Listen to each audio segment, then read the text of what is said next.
Thank you so much for having me. So we understand, Naledi, that FlySafe Air was forced to cancel some of its flights today. What impact has this cancellation had on the airline as well as the passengers? Right. So what we do understand is that FlySafe has reported that around 13% of its capacity was grounded today. So essentially, of the 175 flights that they have, they're saying 26 of the flights could not take off today. And this is, of course, due to the strike. As you can imagine, this impacted passengers in the fact that they were not able to take the flights that they had booked.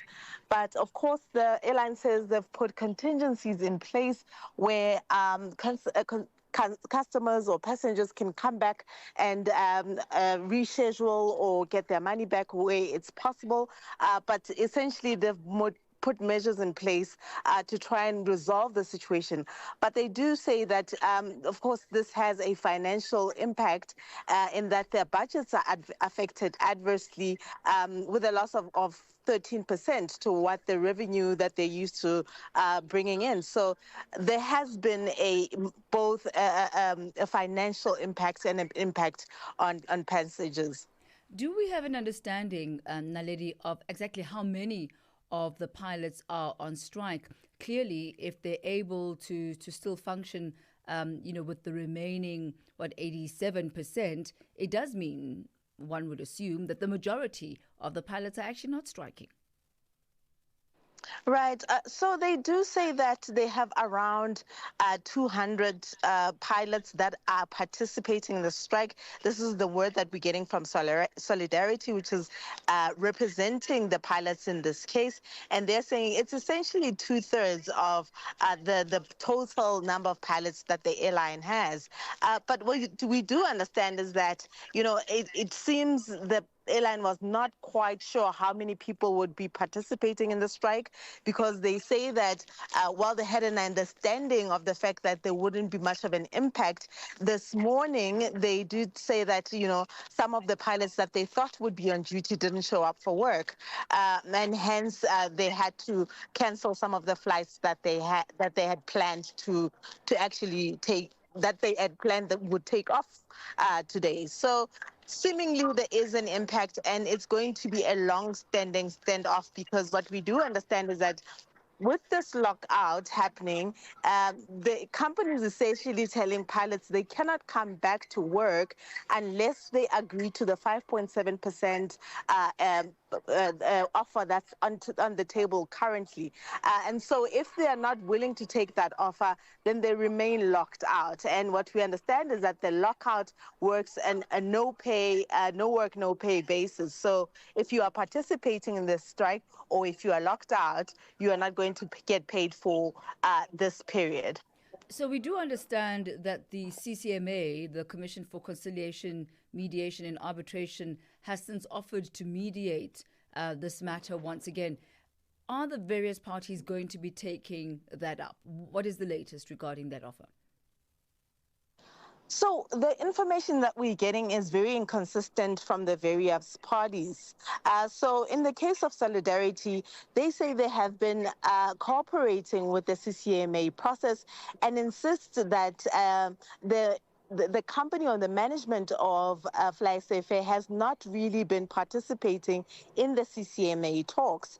But it's not clear exactly who's telling the truth and who isn't, because we heard again from Kirby Gordon, who's the chief marketing officer for FlySafe, who confirms that they have in fact been participating and have been sitting at the table under the CCMA process. So it's unclear exactly, who's telling us the truth and who isn't.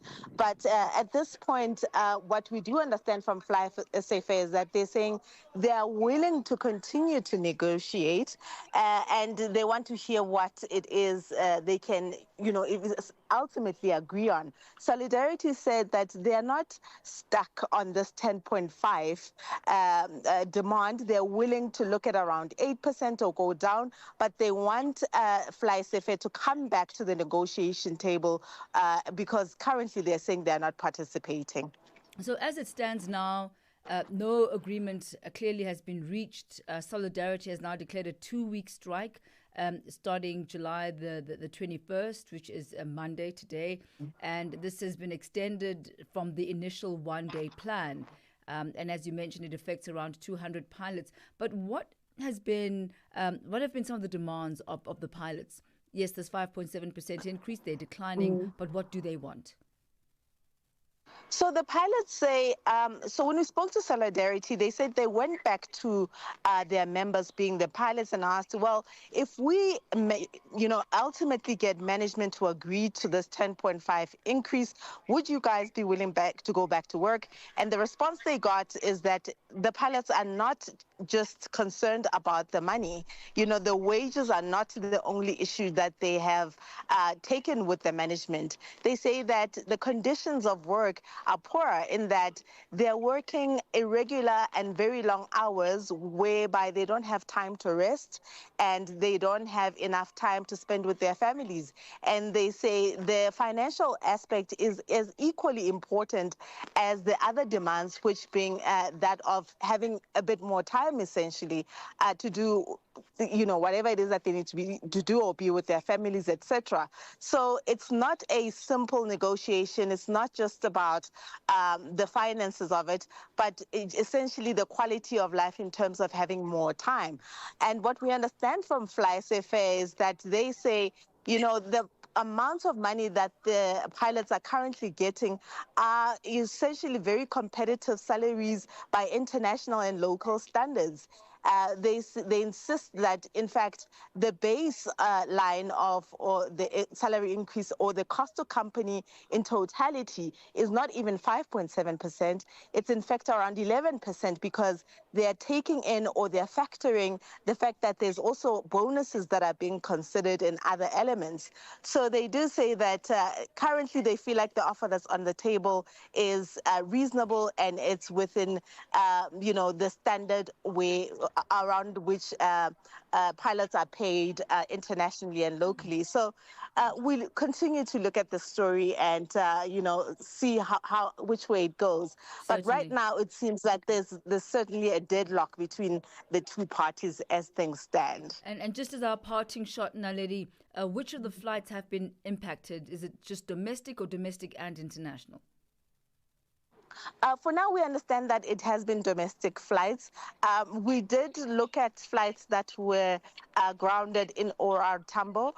We will be also looking at flights around the Lanseria area because we also know that a number of their flights depart from Lanseria, and mostly those, passengers are made up of business people and maybe mostly corporate clients moving between Cape Town and Johannesburg as well as Durban. So we'll be looking at the story as the week continues. Naledi Ngcobo, thank you very much for that update coming to us regarding the FlySafair pilot strike and solidarity. As she affirms once again, these cancellations are only related to domestic travel, so that is within South Africa. FlySafair's international routes, such as those to Mauritius, Zambia, Namibia, and Zimbabwe, have not been affected. But if you are traveling FlySafair within South Africa, best you check that your flight is actually going to be taking off as scheduled, and if you need to make ulterior arrangements, you do so. It's exactly 22 minutes after 4 p.m. Mix Vibration sur Channel